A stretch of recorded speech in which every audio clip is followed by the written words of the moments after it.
বৈভবপূর্ণ অনুষ্ঠানের মধ্য দিয়ে সংযুক্ত আরব আমিরাতের রাজমানের আল জাহারার আল রাউদা দুইয়ুত যাত্রা শুরু করছে বাংলাদেশি মালিকানাধীন প্রতিষ্ঠান চকরিয়া মেজবান রেস্টুরেন্ট। অক্টোবরের 10 তারিখ শুক্রবার প্রতিষ্ঠানের স্বত্বাধিকারী সাইফুল ইসলাম চুট্টু ফিতাহারি তার এই প্রতিষ্ঠানের যাত্রা শুরু করে।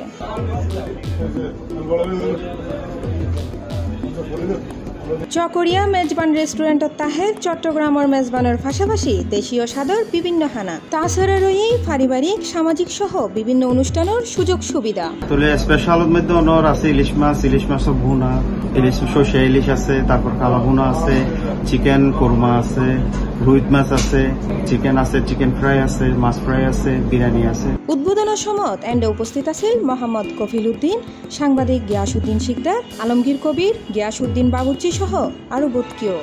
রেস্টুরেন্ট ব্যবসানোর আগেও আর কিছু অভিজ্ঞতা আছে, তাই এই এরিয়ার মধ্যে একটু আরো চিটাঙ্গা মানুষের আনাগুনা বেশি, জিয়ান সরু প্লাজার আল জাহারা এরিয়া রোদা 2 এই হিসাবে আবার নতুন করেই অনর চকরিয়া মেজবান নাম দিয়ে মেজবান আইটেম দিয়ে সুন্দর শনিবার রবিবার মেজবানি তাইব। আমিরাতত বাংলাদেশি অললে বিনিয়োগ দিন দিন বাড়িয়ে চলে, তবে ভিসা জটিলতায় নতুন প্রতিষ্ঠানের ক্ষেত্রে হিমশিম হম্ফরের উদ্যোক্তা অলত্তে এই সমাধানে বাংলাদেশ আর আমিরাতর কূটনৈতিক সমস্যার সমাধান ছাড়া কোনো বিকল্প নাই বলে মনে করে প্রবাসী অল। বিভিন্ন জাতের মাছ পাওয়া যাবে, হাঁসের মাংস, মুরগির মাংস, बीफ, पुलाव, बिरयानी। इधर का हलवा भी बहुत अच्छा है और हमारे पास अभी इधर मेजबान का पूरा आइटम है और इधर फैमिली के लिए सब कुछ मिलेगा। फैमिली के लिए भी अच्छा है, अकेला बंदा आता है तो सब कुछ मिलेगा।